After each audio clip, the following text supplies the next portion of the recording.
আসসালামু আলাইকুম প্রিয় দর্শক, অন্য মঞ্চের আলোচনায় আপনাদের সকলকে আমন্ত্রণ জানাচ্ছি। আমন্ত্রিত অতিথি হিসাবে আজ আমাদের সঙ্গে আছেন সিনিয়র সাংবাদিক জনাব মাহবুব কামাল। জনাব মাহবুব কামাল, আপনাকে স্বাগত জানাচ্ছি। মাহবুব ভাই, আমরা তো নানা বিষয় নিয়ে কথা বলি, অনেক সময় কন্টেম্পোরারি বিষয় নিয়ে কথা বলি, এবং অনেক সময় আপনার সঙ্গে যে আলোচনা যেটা সুবিধা আর কি, যে আমরা এমন কিছু ইস্যু নিয়ে কথা বলি যেগুলো হয়তো আমাদের বর্তমান সময়কে, আমাদের জীবনকে প্রভাবিত করছে, কিন্তু হয়তো আমরা সেভাবে খেয়াল করছি না। সেগুলো নিয়ে আলোচনা আপনার সঙ্গে যেগুলি করি, আমাদের দর্শকরা সেগুলি পছন্দই করেন। কিছু কিছু বিষয় আমরা দেখি যে, ধরেন আপনার এই যে আমরা গণতন্ত্রের কথা বলি, একটা নির্বাচন হলো, নির্বাচনের মাধ্যমে একটা সরকার এলো, কিন্তু এখন আবার দেখছি সেই নির্বাচনে যারা নির্বাচিত হয়েছেন, মানে আপনার দ্বিতীয় বৃহত্তম দল হয়েছেন জামাতে ইসলামী, তারা বলছেন ওই নির্বাচনটা নাকি ঠিক হয় নাই, ওখানে নাকি ষড়যন্ত্র ছিল, ষড়যন্ত্র করে তাদের হারিয়ে দেওয়া হয়েছে। তাহলে আসলে গণতন্ত্রের বিষয়টা কি আসলে? মানে আমরা কি নির্বাচিত হওয়ার পর বলবো, অথবা নির্বাচনটাই কি গণতন্ত্র, নাকি মানুষের চিন্তার মধ্যেও গণতান্ত্রিক চিন্তাটা থাকা দরকার? আপনার শেষের কথাগুলি খুবই গুরুত্বপূর্ণ, আমি এগুলি আসলে বলতে চাচ্ছিলাম। যাই হোক, দেখেন, শুধু গণতন্ত্র না, আমাদের সমাজে অনেক বিষয় না ভুল ধারণা কাজ করে, এবং আমরা বুঝিও না যে এগুলো ভুল, কেউ ধরায়ও দেয় না, এবং একটা কি বলে যে একটা অযথা একটা তৃপ্তি নিয়ে আমরা মরি, যে আমরা অনেক কিছু বুঝে মরলাম। আসলে কিন্তু অনেক কিছু বুঝে মরি নেই আমরা, ঠিক আছে? দেখেন, গণতন্ত্র না, আপনি যে কথাটা বললেন, গণতন্ত্র মানে কি নির্বাচন? দেখেন, নির্বাচনটা হচ্ছে উপায়, লক্ষ্য না। লক্ষ্য হচ্ছে ভালো থাকা। আমরা উপায়টাকে লক্ষ্য ধরে বসে আছি। আমাদের এখানে গণতন্ত্র কি? আমাদের এখানে গণতন্ত্র মানে হচ্ছে একটা নির্বাচন হবে, নির্বাচিত প্রতিনিধিরা দেশ চালাবে, বিরোধী দলের উপর অত্যাচার হবে না, বিরোধী দল রাজনীতি করতে পারবে ভালোভাবে, সাংবাদিকরা লিখতে পারবে, কোনো কথা বলতে কোনো ভয় থাকবে না। এইটাই হচ্ছে গণতন্ত্র, ঠিক আছে? আসলে না, গণতন্ত্রের জন্য এগুলি উপাদান, কিন্তু মেজর উপাদান কিন্তু এগুলো না। মেজর উপাদান আমি বলতেছি। এবং নির্বাচনটা হয়ে গেলে হয় কি, নির্বাচিত সরকার সব কিছু করার একটা বৈধতা পেয়ে যায়। তখন বলে কি, এটা ইলেক্টেড গভর্নমেন্ট। ইলেক্টেড গভর্নমেন্ট মানে হচ্ছে তার সব দোষ মাপ, মানে ব্যাপারটা এরকম দাঁড়ায় আর কি। এখন গণতন্ত্রটা কি? একটা গ্লোবালি অ্যাকসেপ্টেড একটা সংজ্ঞা আছে, সেটা আগে বলি, তারপরে আমার নিজস্ব একটা সংজ্ঞা আছে। গ্লোবালি অ্যাকসেপ্টেড যেটা, সেটা হচ্ছে democracy is an art of living together. গণতন্ত্র হচ্ছে একত্রে বসবাস করার শিল্প। এটা কিন্তু একটা জীবন দর্শন, এটা একটা সামগ্রিক জীবন দর্শন, এটা নির্বাচন না, একটা সামগ্রিক জীবন দর্শন এটা। যেমন আপনি যেটা বললেন যে একত্রে বসবাস করার একটা শিল্প পদ্ধতি, সেটাই হয়। তো আমাদের এখানে গণতন্ত্র তো আমরা দেখছি যে মানে ভেঙে ভেঙে, তুমি ভালো না, তুমি বাদ, তোমার একদমই বাদ, তুমি থাকতেই পারবা না, এই যে বিভক্তির যে আপনার পদ্ধতিটা, তাহলে এটাকে আমরা গণতন্ত্র বলছি কেন? বলছি, এবং আরেকটু বলি, আপনার কথাটা একটু এক্সটেন্ড করি, সেটা হলো যে যা আমার নয় তা ধ্বংস করো, এটি হচ্ছে আমাদের দেশে গণতন্ত্র, ঠিক আছে? এবং যা কিছু হতে হবে আমার হাত দিয়ে হতে হবে। এই যে শেখ হাসিনার সাইকোলজিটা কি ছিল, উন্নয়ন যা হবে, সব কিছু যা হবে সেটা আমার হাত দিয়ে হইতে হবে, ঠিক আছে? জিয়াউর রহমানও তাই ছিল, আমার হাত দিয়ে হইতে হবে, অন্য কারো হাত দিয়ে হলে চলবে না, দরকার হলে উন্নয়ন হবে না, ঠিক আছে? এখন কেন বলতেছি এই যে একত্রে বসবাস করার শিল্প? ধরেন, হিন্দু এবং মাইনরিটি যারা আছে তাদের সঙ্গে আমাদের কোনো দাঙ্গা হলো না, সেটা কি গণতন্ত্র? এটা গণতন্ত্র না। দাঙ্গা হলো না, এইটা গণতন্ত্র না। গণতন্ত্র কোনটা? গণতন্ত্র হচ্ছে আপনার ঈদের দিন হিন্দুরা এসে পার্টিসিপেট করবে, আপনার সঙ্গে আনন্দ শেয়ার করবে, আপনি তাদের পূজায় গিয়ে আনন্দ শেয়ার করবেন। এইটা হচ্ছে একত্রে বসবাস করার শিল্প। দাঙ্গা হলো না, এটা কিন্তু খুব বেশি কিছু না, আমরা এটাকে বিরাট কিছু মনে করতেছি, ঠিক আছে? তারপর ধরেন, আপনি আপনার ড্রাইভারকে অথবা আপনার কাজের বুয়াকে সামান্য কিছুতে একটা থাপ্পড় মারলেন বা বকাবকি করে থাপ্পড় মারলেন, এখানে কিন্তু গণতন্ত্র পয়েন্ট লস করলো, বুঝছেন, গণতন্ত্র কিছুটা পয়েন্ট লস করলো এখানে, এটা হওয়া চলবে না। এটা হচ্ছে একত্রে বসবাস করার শিল্প, এবং সর্বক্ষেত্রেই আপনাকে একটা সহনশীল, একটা টলারেন্ট অ্যাটিটিউড থাকতে হবে, এবং অন্যের প্রতি সম্মান থাকতে হবে। আচ্ছা, একটা কথা বলেন তো আপনি আমাকে, যে আমাদের দেশটা স্বাধীন হলো আজকে অনেক বছর, প্রায় 50-56 বছর হয়ে গেল, 55 বছর হয়ে গেল। এই সময়ের মধ্যে আদৌ কি কখনো প্রকৃত যেটাকে আপনি গণতন্ত্র বলছেন, এই গণতন্ত্র কি কখনো ছিল? এক নম্বর। দ্বিতীয় প্রশ্নটা হলো আমার, যে তুলনামূলকভাবে যদি ধরি, তাহলে কোন সময়টাকে আপনি অধিকতর গণতান্ত্রিক বলে মনে করেন? এই যে সুন্দর প্রশ্ন করছেন। নেভার ইন আওয়ার হিস্ট্রি গণতন্ত্র সঠিকভাবে চর্চা করা হয়েছে। দেখেন, আমরা বলি না যে 91 থেকে 2001 এটা একটা গণতান্ত্রিক সমাজ ছিল, এটা কি বলে যে মোটামুটি একটা গণতন্ত্র চর্চা হয়েছে, তাই না? খালেদা জিয়ার প্রথম টার্ম এবং শেখ হাসিনার প্রথম টার্ম, ঠিক না? দুই নেত্রী যে কথা বলতেন না, এইটা গণতন্ত্রের জন্য একটা বড় অন্তরায় ছিল। দুই নেত্রী কেন কথা বলবেন না? পৃথিবীর কোন দেশে অপোজিশন এবং সিটিং প্রাইম মিনিস্টার এবং অপোজিশন লিডার কথা বলে না?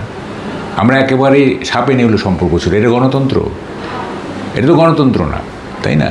আমি যে বললাম একত্রে বসবাস করার শিল্প, আপনাকে আমি বুঝবো, আপনি আমাকে বুঝবেন, ঠিক আছে? সবটা মিলে একটা সোসাইটি হবে। হ্যাঁ, দাঙ্গা হইল না, তারপরে কথা বলতে পারতেছি, তারপরে নির্বাচনে ভোটটা ঠিক মতো দিছি, এগুলি খুব বেশি গুরুত্বপূর্ণ না। এইটা একটা সামগ্রিক জীবন দর্শন, এবং সব ক্ষেত্রে এটা মেনে চলতে হবে। আমার বাচ্চা যখন 18 বছর বয়স হয়ে গেল, তখন আমি তাকে আর শাসন করব না, এটাই গণতন্ত্র, ঠিক আছে? এটা ওয়েস্টে তাই হয়, ঠিক আছে? ফলে এই শুধুমাত্র নির্বাচনের মধ্যে গণসীমাবদ্ধ করা চলবে না। এইটা হলো গ্লোবালি অ্যাকসেপ্টেবল। আর একটা সঙ্গ, এটা আমি নিজে বানাইছি, আমাকে আবার পণ্ডিত ভাইবেন না, এটা আমি সেটা হচ্ছে democracy is the rule of majority with the content of minority. এইটা সংখ্যালঘিষ্ঠের মর্মবস্তুকে ধারণ করে সংখ্যাগরিষ্ঠের শাসন, এটা আমি মানেছি। আচ্ছা, এবং এইটা, এই যে আমরা সংখ্যালঘিষ্ঠের মর্মবস্তুকে ধারণ করছি কিনা, এটা অনেক বড় ব্যাপার কিন্তু। হ্যাঁ, আমি 151 সিট পেয়ে গেছি, আমি মেজরিটি হয়ে আমি সরকার গঠন করছি, তার মানে হয়ে গেল যে মানে এইটা মানে ওই যে উইনার টেক্স অল, মানে আমি যেহেতু পাবলিক আমাকে ভোট দিছে, আর যদি 2/3 মেজরিটি পাই, তাহলে তো মাথায় খারাপ হয়ে যায়। আপনারা তো দেখছেন, আপনি 2001-এ যখন 4 দলীয় জোট 2/3 মেজরিটি পেল, মাথা খারাপ হয়ে গেল, যা খুশি তাই। আবার 2009-এ যখন আওয়ামী লীগ মানে 2/3 মেজরিটি পাইল, তখন ওই যে সব এই তত্ত্বাবধায়ক সরকার বাতিল করো, তো এইটা করো সেইটা করো, সব হয়ে, তাই না? তো ফলে সংখ্যালঘিষ্ঠের মর্মবস্তুকে ধারণ করতে হবে। হ্যাঁ, এবং আপনি যেটা বললেন যে বিরোধী দল এবং সরকারি দলের মধ্যে যে চিন্তার ঐক্য, হ্যাঁ, দেখেন, point of difference is the beauty of democracy. হ্যাঁ, এটা ঠিক আছে, পয়েন্ট অফ ডিফারেন্স থাকবেই, তার মানে সোসাইটি আগাবে কীভাবে? সোসাইটি যদি দ্বন্দ্ব না থাকে, dialectics is the dynamics of society, dialectics থাকবে, সোসাইটি ডাইনামিক হয়ে যাবে। তো ফলে পয়েন্ট অফ ডিফারেন্স থাকবে, কিন্তু এইটা যে বহির্মূলক হয়ে যাচ্ছে, চরম অ্যান্টাগনিস্টিক হয়ে যাচ্ছে, এইটা হচ্ছে আমাদের জন্য দুঃসংবাদ। ফলে আপনাকে এই দর্শনটাকে যদি আমরা, গণতন্ত্রটাকে যদি আমরা সামগ্রিক জীবন দর্শন হিসেবে নেই, শুধু ভোটের মধ্যে সীমাবদ্ধ না রাখি, তাইলে কিন্তু আমাদের সোসাইটিটা একটা মানে সত্যিকারের অর্থে একটা গণতন্ত্রের রূপ। আচ্ছা, বলেন। দেখেন, এই কথা আসলো, আমাদের কতগুলি ভুল ধারণা আমি একটু বলি। যেমন শিক্ষা, না শিক্ষা, জ্ঞান, এইসব। আমাদের এখানে কি হয়, একটা ছেলে যখন মাস্টার্স ডিগ্রি পাস করে, মাস্টার্স নিয়ে নেয়, তখন হয়ে যায় কি, সে কি বলে যে সর্বোচ্চ শিক্ষা গ্রহণ করছে, তাই না? সর্বোচ্চ শিক্ষা গ্রহণ করছে। এটা একেবারেই ভুল। মাস্টার্স ডিগ্রি অর্জন করলো মানে সে জ্ঞানের রাজ্যে প্রবেশ করার ব্যাকরণ শিখলো। আচ্ছা, সে গ্রামারটা শিখলো যে কীভাবে জ্ঞান মানে লেখাপড়া করতে হবে, যা করছে এটা লেখাপড়া না, ঠিক আছে? তো ফলে আমরা ওইখানে সীমাবদ্ধ হয়ে যাচ্ছি। মাস্টার্স মানে সে বিরাট কিছু আর কি। হ্যাঁ, এটা গেল একটা। তার মানে আপনি বলতে চাচ্ছেন জ্ঞানটা আসলে যতটা না ক্লাসরুমে, তার চেয়ে বেশি ক্লাসরুমের বাইরে। হ্যাঁ, না, ইনফর্মাল নলেজ হচ্ছে ফর্মাল নলেজের চেয়ে অনেক, এর ব্যাপ্তি অনেক বেশি, এর প্রভাবও অনেক বেশি। ঠিক আছে, আমরা যেটা করি সেটা হচ্ছে শিক্ষাটাকে আমরা এইটাকে আমরা করে ফেলছি জীবিকা ধর্ম। ঠিক আছে, যে মাস্টার্স নিব বা মাস্টার্স করবো, তখন একটা ভালো চাকরি হবে, এই হবে সেই হবে। কিন্তু শিক্ষার আসল উদ্দেশ্যটা হচ্ছে আত্মার উন্নয়ন, ডেভেলপমেন্ট অফ সোল অলসো। আপনি শুধু শরীরের উন্নয়ন করলে হবে না, যে বেতন ভালো পাবো, ভালো খাবো, শরীর ভালো থাকবে, না, শরীরের সাথে আত্মাটারও উন্নয়ন ঘটাতে হবে। এবং যে শিক্ষা জীবনের গভীরতম প্রদেশে প্রবেশ করানোর জন্য উৎসাহিত করে না নিজেকে, সেটা কোনো শিক্ষা না। আপনি যদি জীবনের গভীরতম প্রদেশে, এই যে আপনার সন্ত্রাস যে হয় না, এই যে দাঙ্গা হয়, হয়, এটা কেন হয়? যারা করে তারা জীবনের গভীরতম প্রদেশে প্রবেশ করতে পারে নাই। ঠিক আছে, তারা জীবনকে সুপারফিশিয়াল দেখছে। আপনি যখন নিটশে পড়বেন, আপনি যখন বালজাক পড়বেন, আপনি যখন দস্তয়েভস্কি পড়বেন, তখন মনে হবে না যে আচ্ছা জীবনটা অন্যরকম, আমি যে জীবন দেখতেছি এটা এরকম না, জীবনটা এরকম না। তো ওই ফিলসফিক্যাল, ওই দার্শনিক বোধটা তো আপনাকে মধ্যে থাকতে হবে, তাই না? তা না হলে শুধু মাস্টার্স নিয়ে নিলাম, একটা ভালো চাকরি করতেছে, আমি শিক্ষিত, এটা ঠিক না। শিক্ষার উদ্দেশ্য হওয়া উচিত to develop our soul also, আমাদের আত্মার উন্নয়নের জন্য শিক্ষাটা জরুরি। কিন্তু এখানে এটা হয় না, আমাদের এখানে এ ধরনের হয় না, ওয়েস্টে হয়। এবং আমাদের শিক্ষায় ছাত্রছাত্রীদের অ্যানালিটিক্যাল পাওয়ার, থিঙ্কিং এবিলিটি, থট প্রসেস, এগুলিকে শুদ্ধ করার, এগুলিকে পজিটিভ করার কোনো উদ্যোগও নাই। হ্যাঁ, কতগুলি মুখস্থ বিদ্যার মধ্যে আসি আমরা।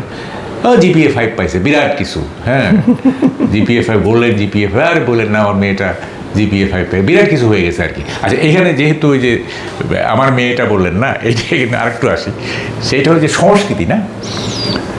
আমাদের দেশের সংস্কৃতির সম্পর্কে ভুল ধারণা চালু আছে। সেটা হচ্ছে মা বলতেছে যে আমার মেয়েটা গান গায়, আমার মেয়েটা নাচে, আমার মেয়েটা আবৃত্তি করে, আমার মেয়েটা খুব কালচার। ঠিক আছে, এই যেগুলি গুণ বলা হলো, এইটা সংস্কৃতির খুবই নগণ্য একটা পার্ট।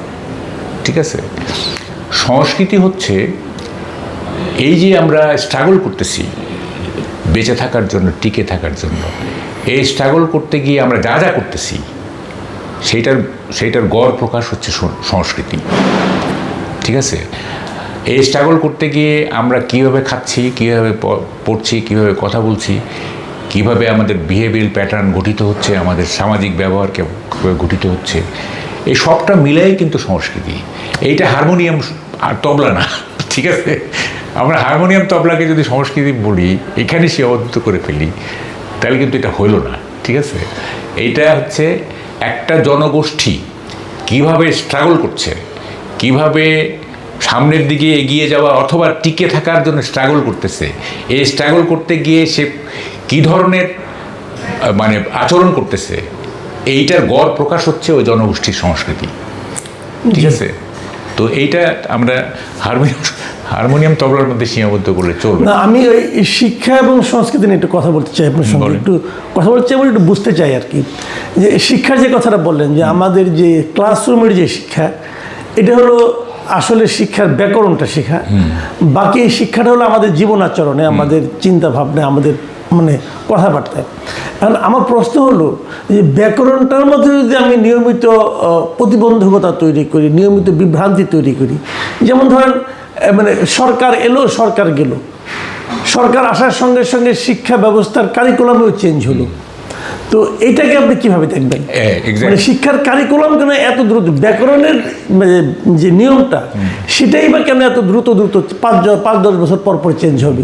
এটা কি নিয়ম আসলে? এটা কেন হবে? কেন এটা নিয়ম হবে? কি কারণে? আপনার ধরেন যে উন্নত দেশে, ধরেন যে ব্রিটেনে লেবার পার্টি থাক বা কনজারভেটিভ থাক, আমেরিকাতে রিপাবলিক থাক বা ডেমোক্রেট থাক, স্কুল কলেজের শিক্ষা ব্যবস্থা কি কোনো মিনিমাম কোনো পরিবর্তন আসে?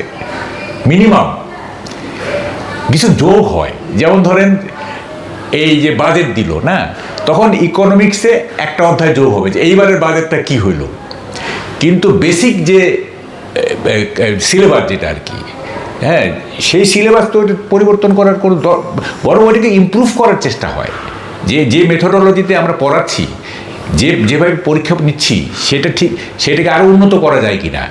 যেমন ধরেন একটা জিনিস খেয়াল করেন, সেটা হলো যে মানে পরীক্ষা পদ্ধতি আপনার ঠিক করে দেয় লার্নিং মেথডটা কি হবে। ঠিক আছে, আপনি যেভাবে পরীক্ষা নেবেন আপনি তো পড়াবেনও সেভাবে, তাই না? আমাদের পরীক্ষা পদ্ধতি তো ত্রুটিপূর্ণ হওয়ার কারণে লার্নিং মেথডটা ত্রুটিপূর্ণ হয়ে যাচ্ছে। ঠিক আছে, আপনি মানে পরীক্ষা নিচ্ছেন যে স্বাধীনতার কি বলে যে ওই সিভিক্স সাবজেক্টে আপনি প্রশ্ন রাখতেছেন স্বাধীনতার প্রকৃত ঘোষককে। ঠিক আছে, তাইলে আপনার লার্নিং মেথড তো ওইভাবেই যাবে, তাই না? আপনাকে তো শেখানো হবে যে এই জিয়াউর রহমান অথবা বঙ্গবন্ধু, তাই না? আপনি প্রশ্ন করতেছেন যে কি বলে যে আমাদের স্বাধীনতা সংগ্রামের প্রধান ব্যক্তিকে, অথবা কি বলে একটা রাজনৈতিক দল সম্পর্কে বা আমাদের বিভিন্ন দিবস সম্পর্কে একটা প্রশ্ন করতেছেন। হ্যাঁ, তো যে ওই দিবস সম্পর্কে যে প্রশ্নটা করবেন সেইটা তো লার্নিং মেথড থাকতে হবে, তাহলে সে উত্তর দেবে কীভাবে?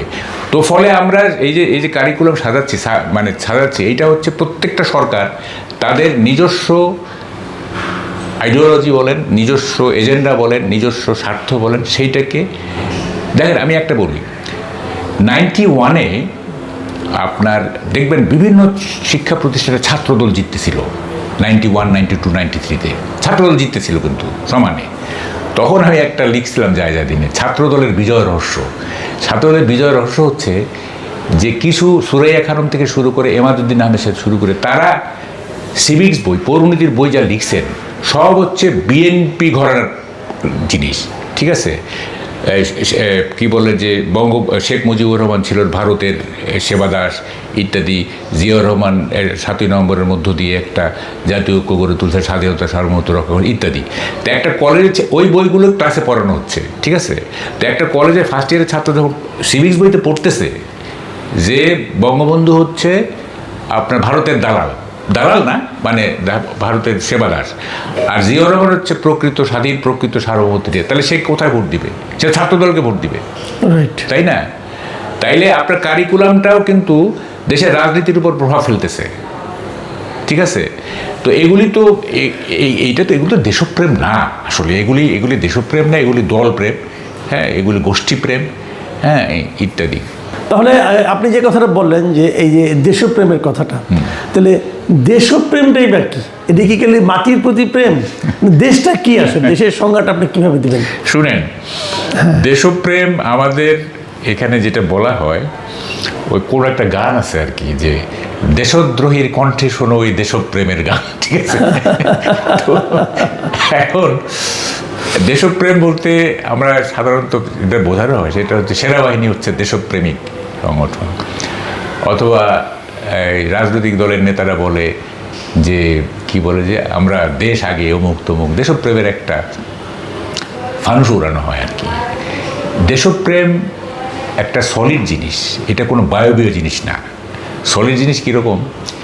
সেই দেশপ্রেমিক যে তার দায়িত্বটা সঠিকভাবে পালন করছে, সেই দেশপ্রেমিক। আমি কোথায় জানি বলছিলাম, একজন মুচি যদি আপনার জুতাটা নিপুণভাবে সেলাই করতে পারে, নিপুণভাবে রং করতে পারে, তাইলে সে দেশপ্রেমিক। কারণ সে আপনাকে সার্ভ করতেছে, জনগণকে সার্ভ করতেছে। জনগণকে সার্ভ করা মানে হচ্ছে এটা আলটিমেটলি রাষ্ট্রকে সার্ভ করা। সে যত ছোট দায়িত্বই পালন করুক, হ্যাঁ, সে যদি দায়িত্বশীলতার সঙ্গে সেটা পালন করে, সবাই, যে টিচার দায়িত্বশীলতার সাথে শেখাচ্ছে সে দেশপ্রেমিক, যে ডাক্তার সেবা ধর্ম নিয়ে করছে সে দেশপ্রেমিক। আমি বক্তৃতা দিলাম আমি দেশপ্রেমিক, এটা কিছু হলো না। ঠিক আছে, এটা কি আপনি আপনার দায়িত্ব পালন করছেন না, অথচ আপনি বলতেছেন আপনি দেশপ্রেমিক, তো এটা কিছু হইলো বলেন?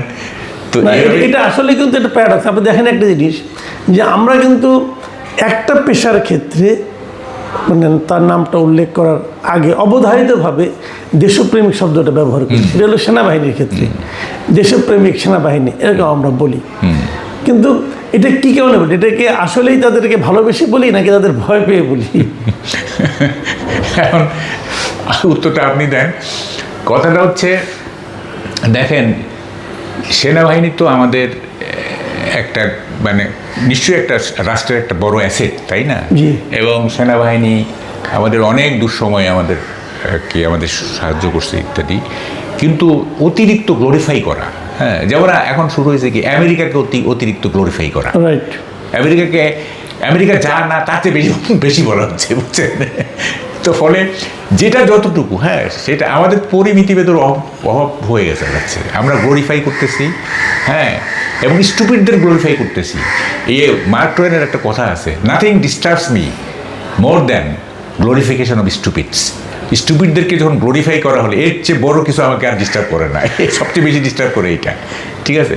স্টুপিডদেরকে গ্লোরিফাই করা হচ্ছে, ঠিক আছে? এবং একটা গ্লোরিফিকেশন, দুইটা চলছে, একটা গ্লোরিফিকেশনের ব্যাপার, আর একটা হচ্ছে আপনাকে কিভাবে অপদস্থ করা হবে, গালিগালাজের মাধ্যমে হোক, আপনাকে আপনার ব্যক্তিগত জীবনে টানাটানি করে হোক, যেভাবে হোক, হয় আপনাকে গ্লোরিফাই করা হবে অথবা আপনাকে আন্ডারমাইন করা হবে। এর মাঝখানে কিন্তু কিছু নাই, ঠিক আছে? আপনি যে একটা মানুষ, আপনার ভালো থাকতে পারে, মন্দ থাকতে পারে, সবটা মিলে টোটালিটিতে একটা মানুষ, সেটা কিন্তু না। এটাকে আমি নাম দিয়েছি ডিহিউম্যানাইজেশন, মানবীয়করণ।